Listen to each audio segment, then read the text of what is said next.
Guys bison காலமடன் படம் எப்படி இருக்கு பார்க்கலாமா அப்படிங்கறத இந்த வீடியோல பார்க்கலாம். அதுக்கு முன்னாடி மறக்காம நம்ம சேனலை சப்ஸ்கிரைப் பண்ணிக்கோங்க. இந்த படம் பாத்தீங்கன்னா 2 hours 48 minutes கிட்டங்க யூஎஸ் சர்டிபிகேட் படம் தான். இந்த படத்தை ஃபர்ஸ்ட் ஹாஃப் செகண்ட் ஹாஃப்னு தனித்தனியா பார்க்காம ஒரு முழு வாழ்க்கை கதைங்க. இந்த படம் பாத்தீங்கன்னா ரியல் கபடி பிளேயர் மானதி கணேசன் அவரோட பயோபிக்ங்க.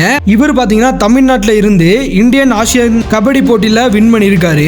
இவருக்கு அர்ஜுனன் அவார்டு கொடுத்திருக்காங்க. இதுதாங்க இந்த படத்தோட கதையே.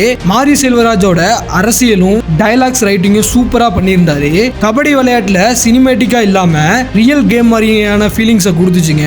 துருவ் விக்ரமோட ஹார்ட் ஒர்க் வேற லெவலுங்க. அவர் சொன்ன மாதிரியே அவரோட ஃபர்ஸ்ட் படம் தான் இது.